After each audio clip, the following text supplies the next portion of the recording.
We're going to get started in about 30 seconds.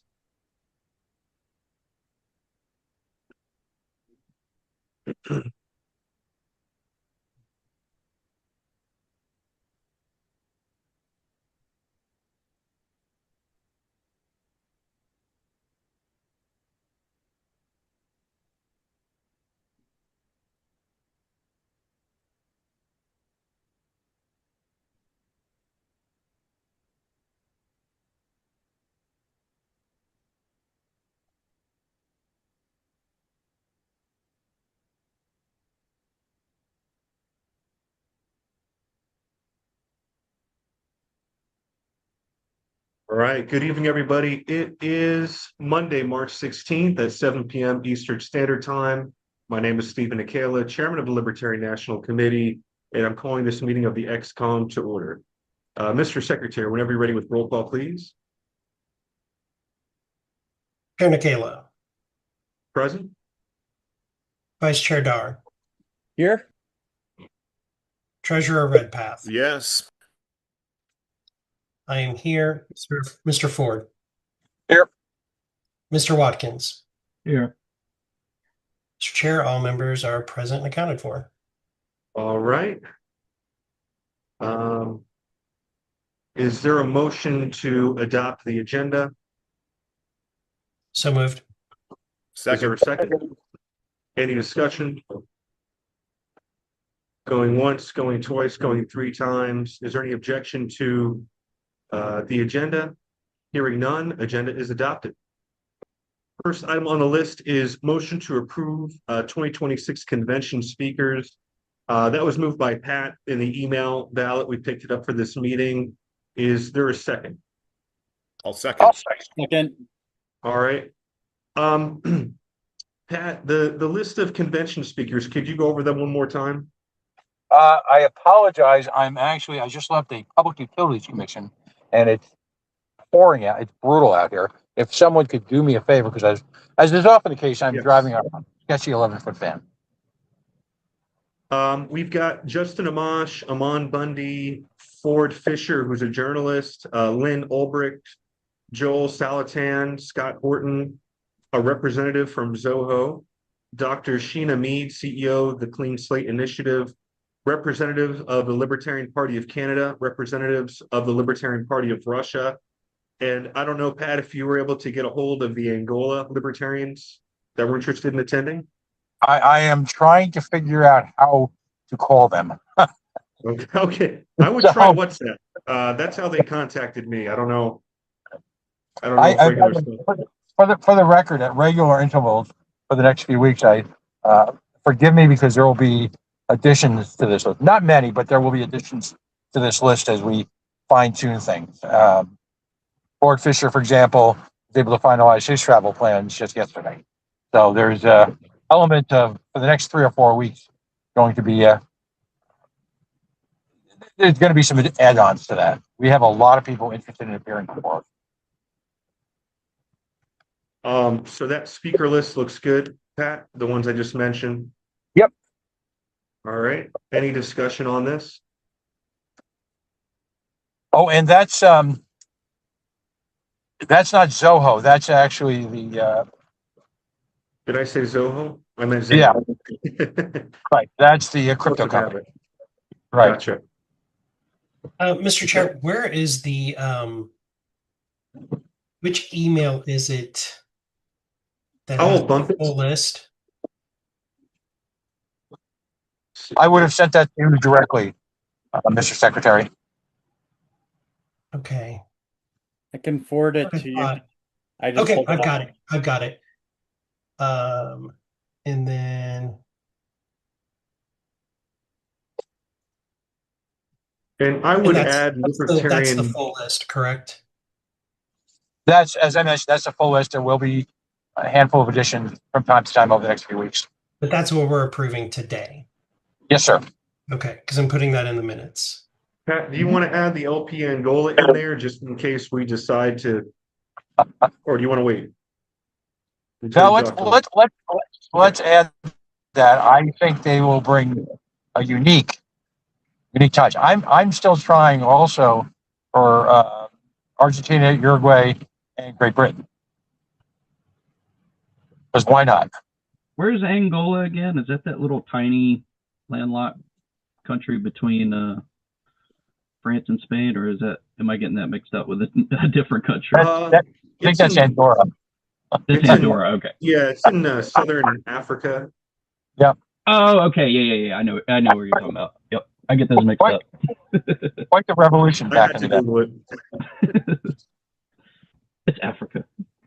JK. I will say the Canadian one I'm particularly looking forward to because of everything from folks should be watching carefully the Alberta situation and also the Canadian trucker situation. And the hope is that we're going to have, in addition to speeches, we're going to have breakout sessions with some of these folks all in one room.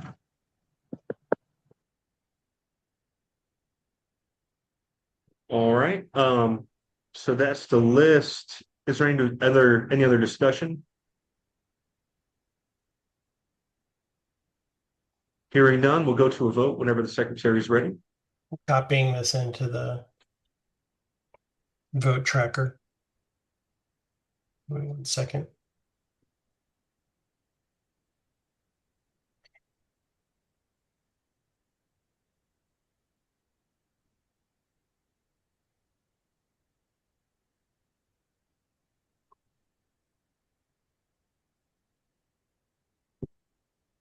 I have to step away for just a second, but I vote yes. Okay, Mr. Watkins voted yes. Mr. Nikela, I vote yes. Chair Nikela. Vice Chair Dar, I vote yes. Treasurer Redpath. Yes. I vote yes. Mr. Ford. Yes. Okay, Mr. Chair, the votes are 6 yes, 0 no. Motion passes. All right, next up is move to authorize Chair Nikela to execute a retainer agreement with Barnaby and Cabot, a DC law firm, to take immediate civil action against former LNC Chair Angela McCardle with a $10,000 retainer and a $650 an hour rate. Is there a second? Second. I object to the consideration. All right, there's an objection to the consideration of the motion. Is objection 2/3? Yep. I think so. It is 2/3. And it does not require a second. So, Mr. Secretary, whenever you're ready. Yep.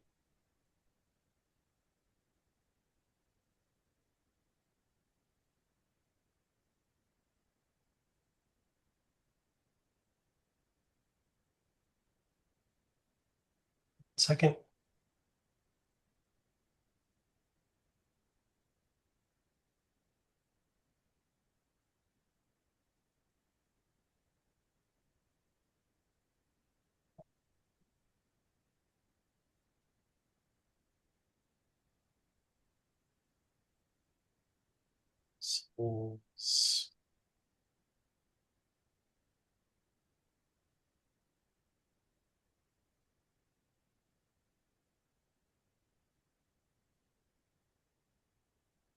Okay, this is object to consideration on the motion to authorize Chair Nikela to execute a retainer agreement with Barnaby and Cabot, a DC law firm, to take immediate civil action against former LNC Chair Angela Cardinal with a $10,000 retainer and a $650 hourly rate. Chair Nikela. Nay. Vice Chair Dar. No. Treasurer Redpath. No. I vote no. Mr. Ford.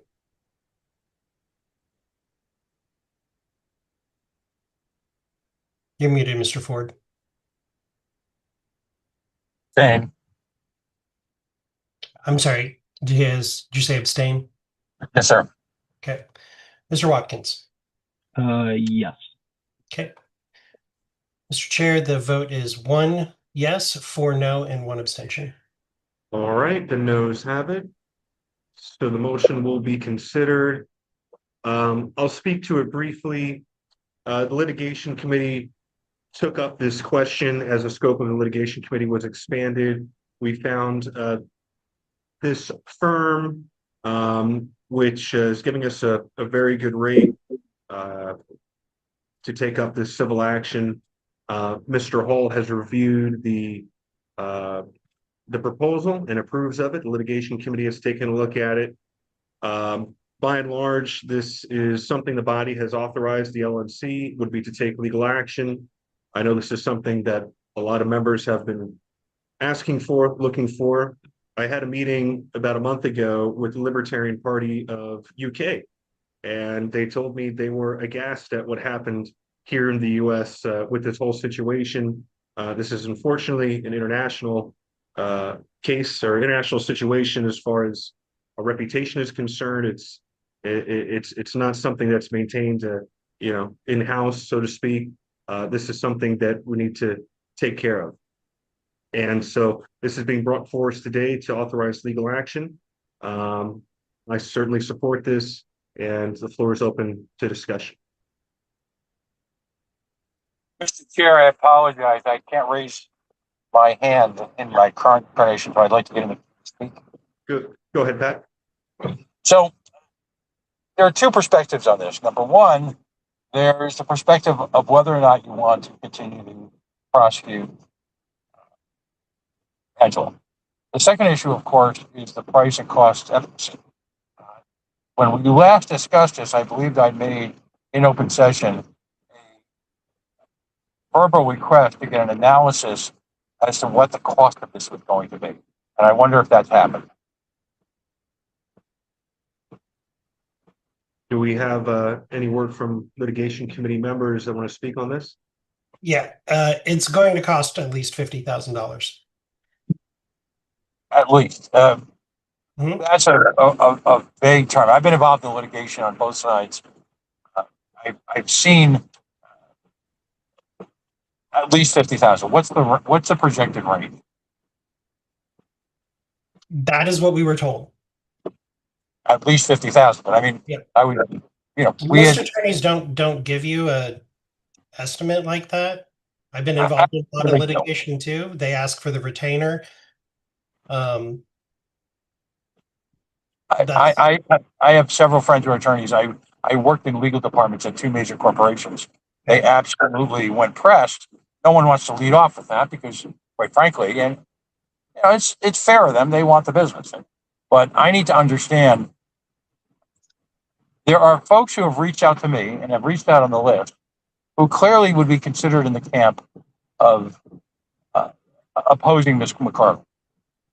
And even they have expressed considerable concern at the cost involved. Because there's a couple of components to that. Number one, our ability to quote unquote win the case. Number two, what the judgment will be. And number three, whether or not that judgment will in fact cover even our legal costs on a protracted legal battle. And I don't know how we can make a decision like this without understanding it, because this is, even in the eyes of folks who want to prosecute Ms. McCardle, one of them used to be the term, privately used the term, and so I'll keep that conversation private, but a fool's errand. And that's their words, not mine.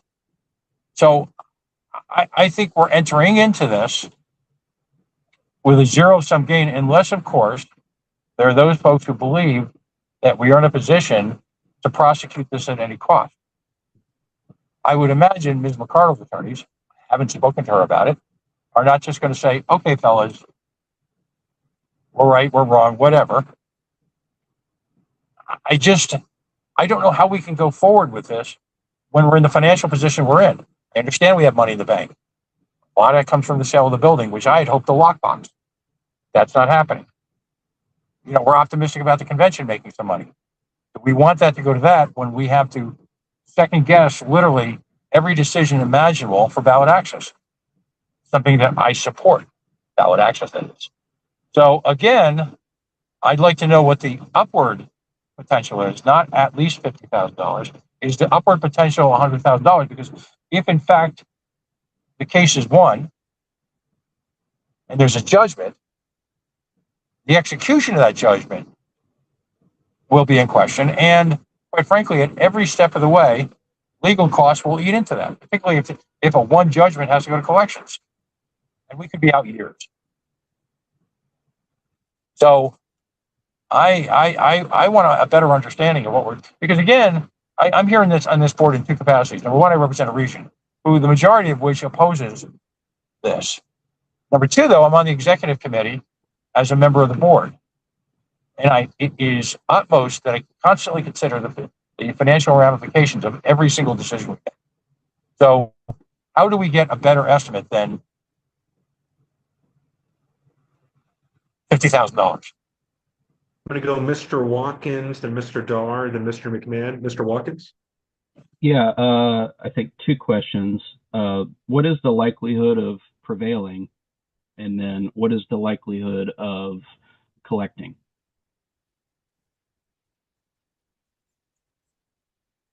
Are you wanting Mr. me to McMahon, answer those? if you'd like, or Okay, I but know I litigation want to be is able to not here. speak Sure. after. Okay. Okay. The attorneys feel good about the case. They feel that there's a strong case. You know, no attorney's going to say that you're guaranteed to prevail.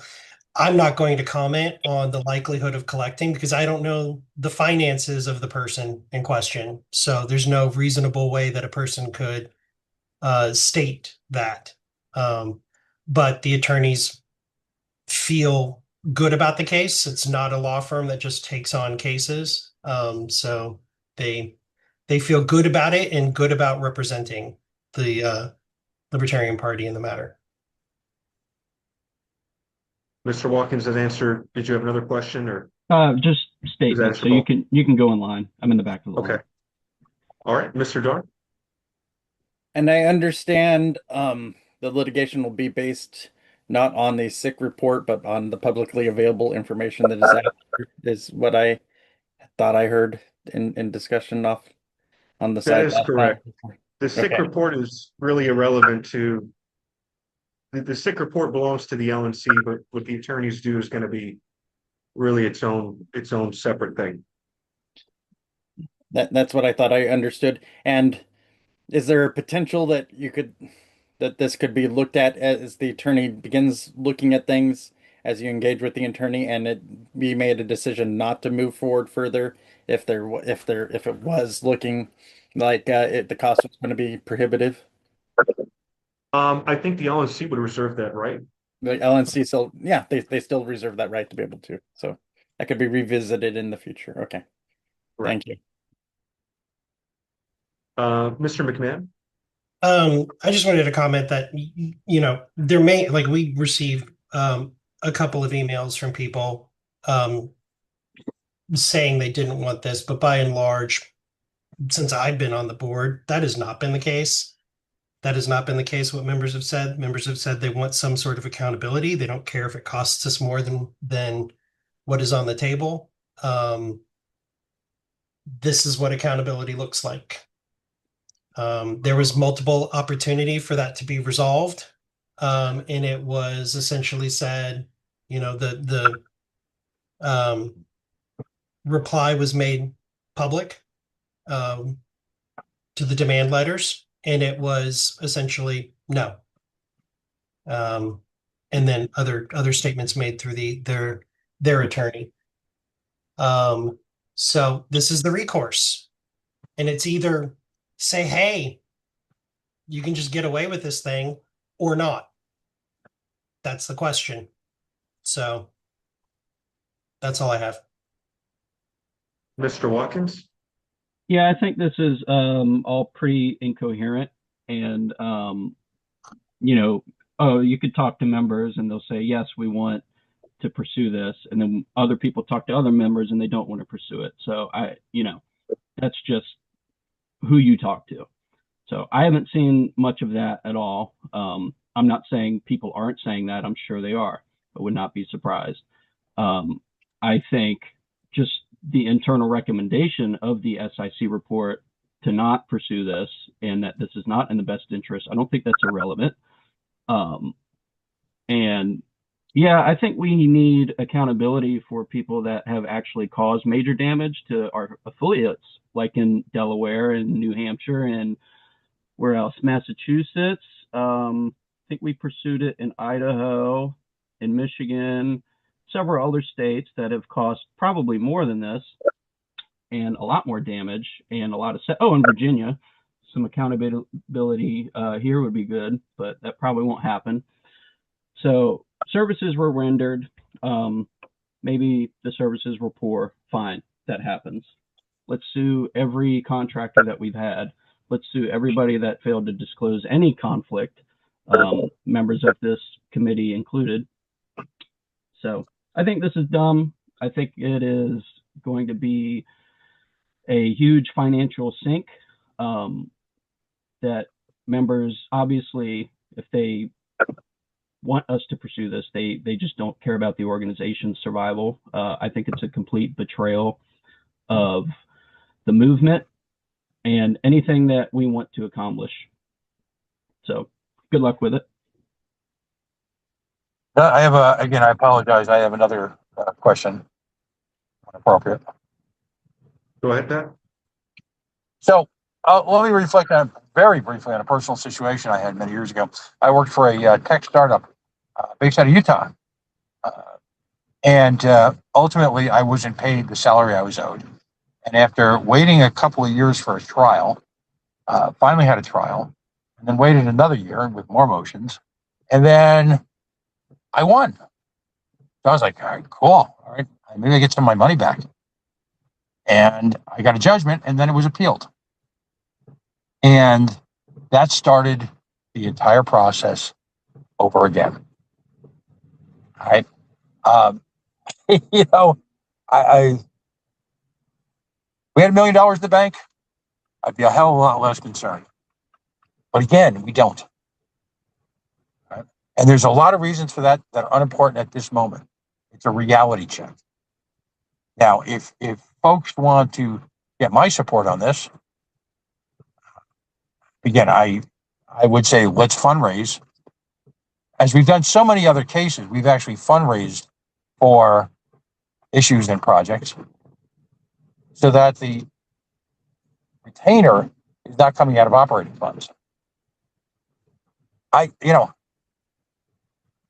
We are entering into a black hole financially with this. Lots of motions back and forth. We could be looking at 60 or 70,000 or more. And again, once the case is won, and I'm being, I'll just to say, optimistic on behalf of the LNC, then what happens? Are you ready to sign up part of it, of whatever is won, to pay for more lawyers? Now, this is not a case where you've got an organization using our copyright, patent, whatever intergalactic protections we have. This is a business case. And as a result, is not germane to the survival of the party. Unless this money is separately provided for, I can't imagine a scenario in which we should be putting at risk tens of thousands of dollars, the money that should be spent on ballot access or any one of 100 things that would promote liberty in our lifetime. I'm disappointed, quite frankly, that I didn't get more detail than, I asked very specifically for a real analysis of what the cost could potentially be. And right now we're just guessing. And I get it. No lawyer wants to commit to it, but right now we're just guessing. And my request at the time was well considered. No one objected to it. Now, a week or two later, here we are.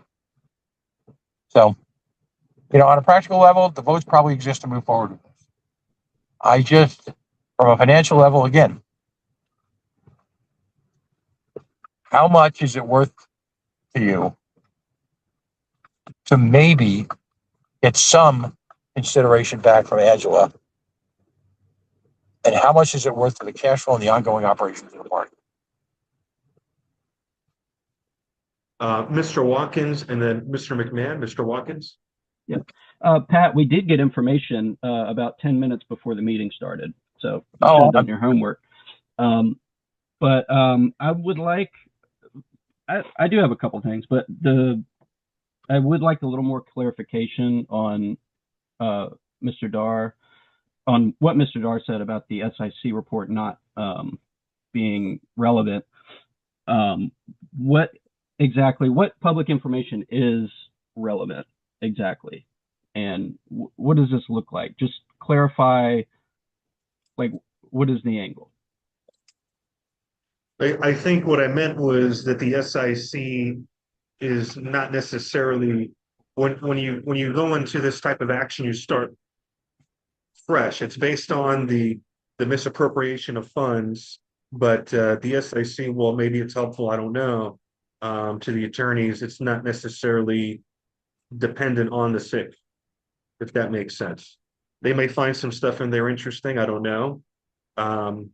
But it's a sort of independent thing, which I think was what Mr. Dar was asking. Okay.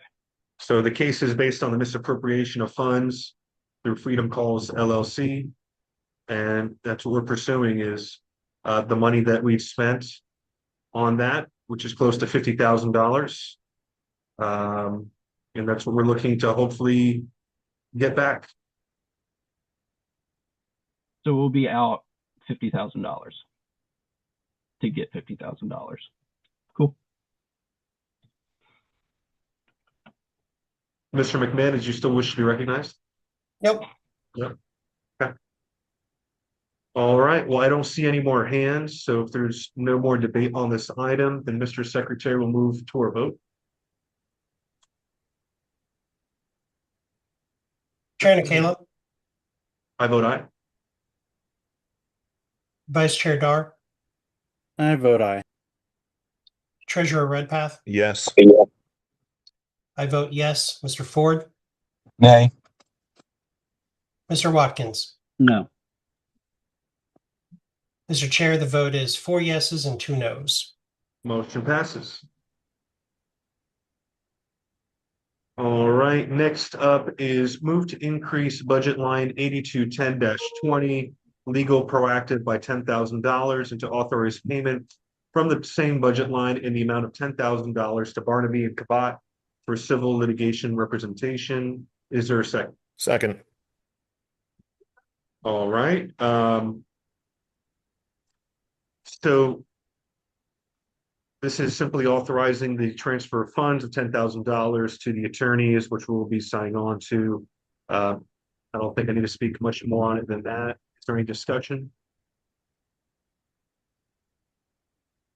Hearing no discussion, Mr. Secretary, if you'd like to start a ballot.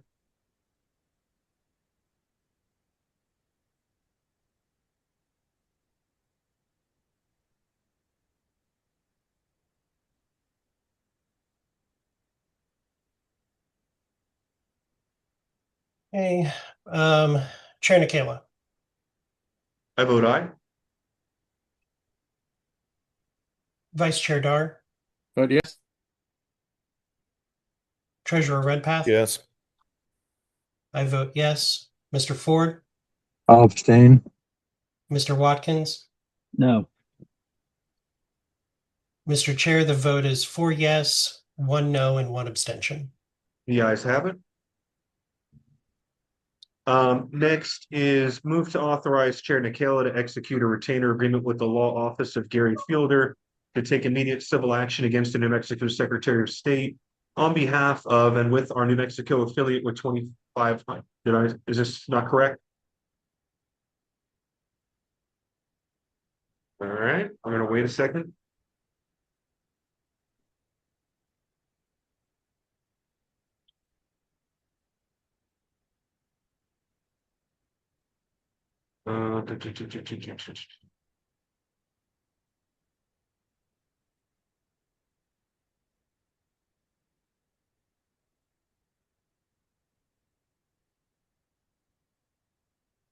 Did you give those kids an earful? They were banging on my door. Oh, jeez. I didn't hear it. So They were screaming and yelling up here in the mezzanine and banging on my door. So I was like politely, "Hey kids, I'm in a meeting. Could you please not play up here and be a little quiet?" Um, Um, you were right, but I'm totally willing to just sorry, Mel. That was well timed. Um,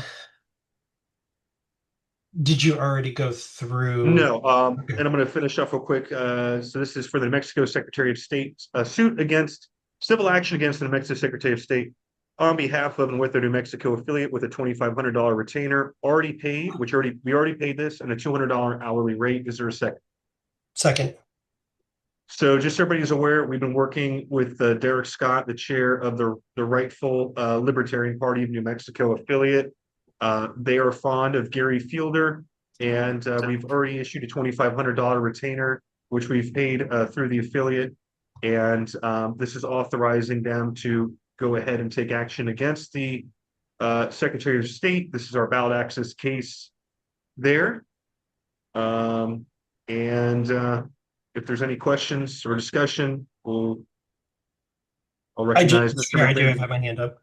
Okay. I just wanted to state that this is the attorney that that our affiliate wanted to use. They were already prepared. He's been working on it. We just had a delay in getting the retainer agreement from him. But now we have it.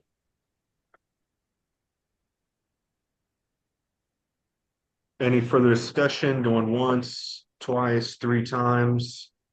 All right, we'll take it to a vote.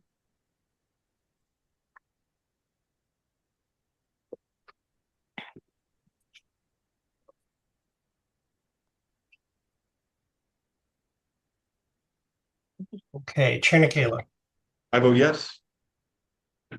Vice Chair Dar, Vote yes. Treasurer Redpath. Yes. I vote yes.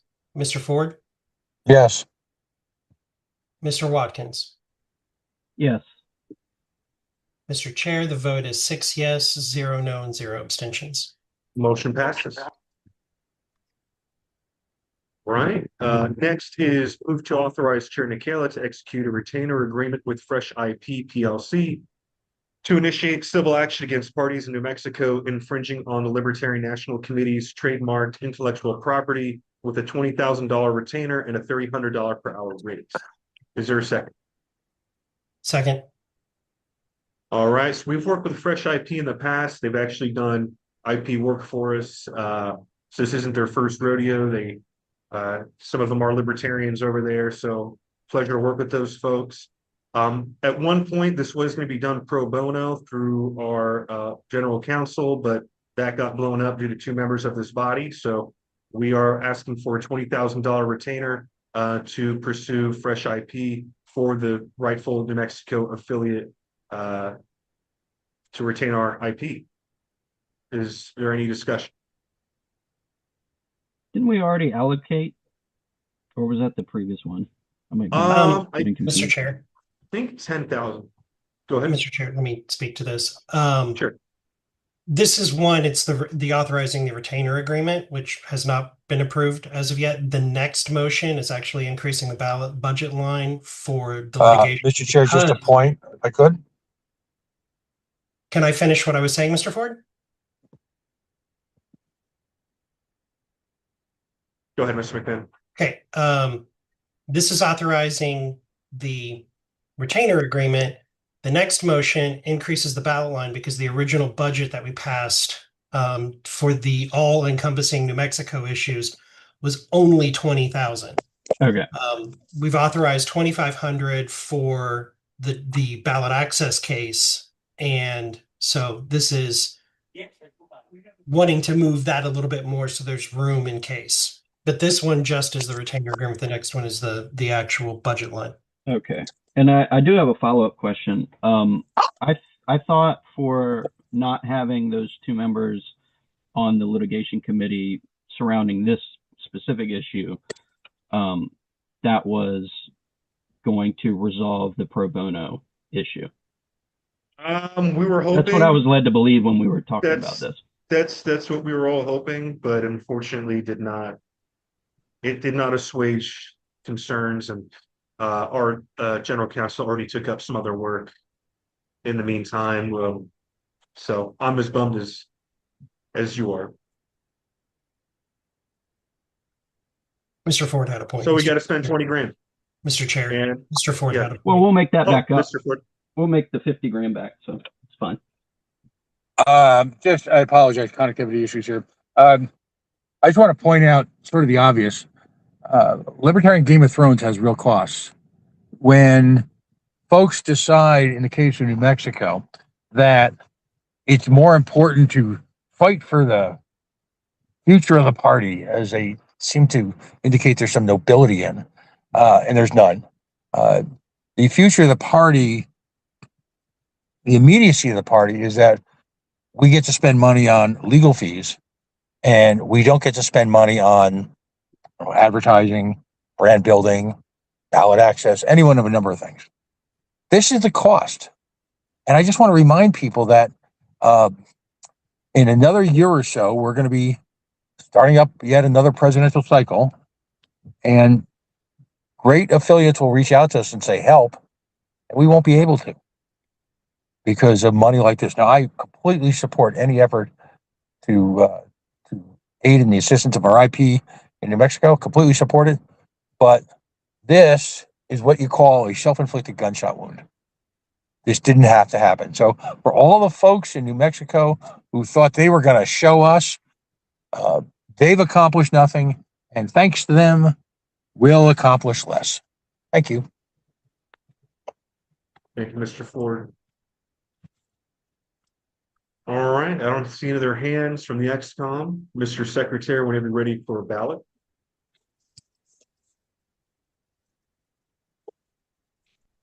Actually, Mr. Chair,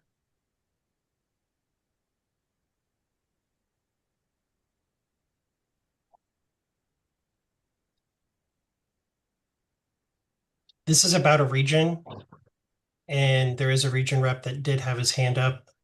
I would recognize him as long as it is only to this topic, Mr. Martin. Is there any- Mr. Martin, is there any objection to hearing from Mr. Martin? Go ahead, Mr. Martin. Thank you, Mr. Chair. Thank you for having me, everybody. How's the day? Okay, so defamation aside, the issue with New Mexico and the cost associated with it is simply the cost of litigation. The lawyer in question asked me to stop a corruption probe where I was blowing the whistle and trying to highlight an issue. No, this is relevant. This is directly relevant. This is directly relevant, and I am the If you region talk rep, and about our like to- attorney, I I'm would going to like- mute you. So if you're going to talk about our you all, general you counsel, you all just. I'm going to boot you This from is an this issue. You call. all just. I hear you. Okay, we're not. I thought you wanted to speak about this motion, Mr. Martin, not something else. I thought you wanted to talk about this for your affiliate. I think you froze. Or did I freeze? I think you might have froze, sir. Can you see me? Can you hear me? Yeah, I think it's me. I'm sorry. If you So want to talk the about this $20,000 issue with your affiliate, The go ahead. $20,000 cost in question was an attempt to extort me from being able to not talk about what's happening in Region 1 and the misconduct that's occurring there. I've definitely been in contact with the New Mexico chair, and I'm pretty certain he understands that situation. The problem here is that we have a lot of Libertarian Game of Thrones going on, as Mr. Ford said, and we have members of staff and outsiders, lawyers, and international figures of mystery who are all interested in putting their fingers on the scale and attacking people's reputations. The fact is that the New Mexico situation has been waiting for months and months and months with no action. We could have done this months ago, should have done this months ago, but we're dragging our feet for political purposes. This whole thing has been an absolute disaster. We need to get this authorized, and we need to do it without trying to blame or do the political one-upsmanship, and without Like you're using doing right now. our in-house attorneys as weapons against members. I mean, saying that you're going to give somebody, I'm not on the litigation committee as a regional representative because Oliver promised that money. Hi, Mr. Chair. All right, that's enough. You We guys had a broke your plan word. until you fucked it up. You broke he All right. Let's go ahead. Chair Nikela, Aye. Vice Chair Dar, Yes. Treasurer Redpath. Yes. I vote yes. Mr. Ford, Yes. Mr. Watkins. Yep. Mr. Chair, the vote is 6 yes, 0 no's, 0 abstention. Oh, I'm sorry. I wasn't sharing my screen.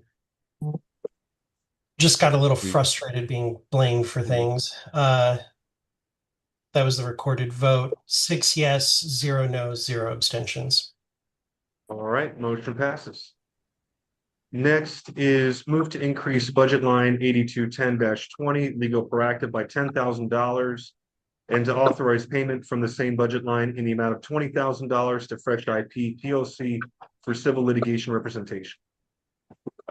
Is there a second? I'll Second.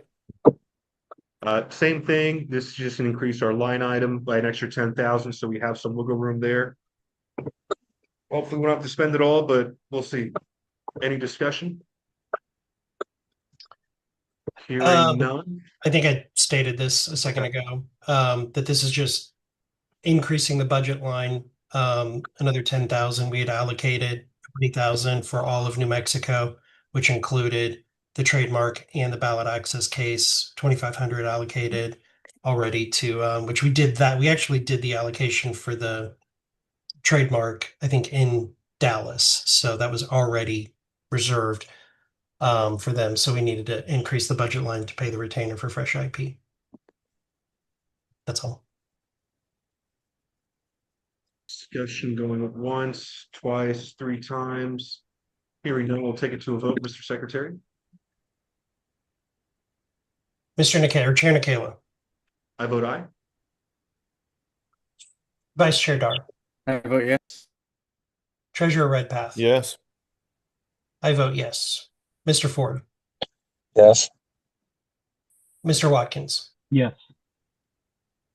Mr. Chair, the vote is 6 yes, 0 no's, and 0 abstentions. Motion passes. All right, that brings us to the end of our agenda. The chair will now entertain a motion to adjourn. So I moved. object to the consideration. We can party. Who did the motion to adjourn? I'm asking the body. So moved. Is there a second? Second. All right, any objection? I object. Hearing none, we are adjourned at 7:42. I'm appealing. Thank you. Okay. Mr. Chair Nikela, can I again engage in shameless self-promotion of the upcoming convention? Of course, that is always in order, sir. Please do. Thank you. Thank you. A couple of things. You got folks listening in tonight got a flavor for some of the speeches, the speechifying that's going to happen. We're trying to give it this sort of a revival tent feeling. We want people leaving the meeting on fire. I'm hoping people got their hotel rooms because despite the concerns of those no longer with us, they're moving right along and we still have conventions to go. There is some outstanding training being offered, and this is the really important point for tonight. And we're reaching out to state chairs to see if individual affiliates can sponsor some of their members. One of them I call the care and feeding of volunteers, and it's called Building a Volunteer Army. Now, this is all on LNC 2026. It's 2 days of training specifically geared to recruiting and managing volunteers. And I think from an issue basis, the biggest challenge we have as a movement is recruiting and managing volunteers. And this will speak directly to that. We promised, and we will stick to this, that there will be no sessions, training, breakouts during convention business. So there's 2 tracks, this and a marketing course that's being offered by the Leadership Institute. It's Saturday and Sunday morning and Saturday and Sunday afternoon at lunch. Meals are provided. It's 2 days of training for $179. And again, we encourage state affiliates to send their people, invest in their people, get this training, take it home with you as more than just a souvenir, and use it as a tool to fire up your volunteer army. So it's right on LNC 2026. We've reached out to the. We had something like a 70,000 piece email go out. Thank you, Drew, and the crew at headquarters. We're going to be reaching out to chairs the next day or two. So, anyone has any questions, that phone number at the top, I'll leave you this. There's a phone number that you can text. It's at the top of the convention website. Guess where that rings? Guess where that texts? Right here. I've gotten one call since we've been on this meeting. So, folks, if you have questions, one phone call with me, even with that 15 minutes of pleasantries that we'll engage in, will save approximately 22.5 emails. So reach out if you have any questions. Thank you. The schedule, by the way, has been submitted to our webmaster, and the preliminary schedule will be up on the website hopefully shortly. Thank you all. And Pat, correct me if I'm wrong, but the main hotel is sold out or near selling out. Sold So out. the next closest hotels are going to be going fast. So people better book today so they don't have to, they can save some time walking. It would kill me if people, right now, we've got a rate at the other three hotels, and all three hotels are on the website. We've got a rate of $142 a night plus theft, which if anyone's traveled recently knows how insane hotel prices have gone. Free market rates in that market are already pushing towards $200. It would kill me if people wasted their money because they didn't get the reservation in time. There's still rooms. We're in good shape, but time's marching on.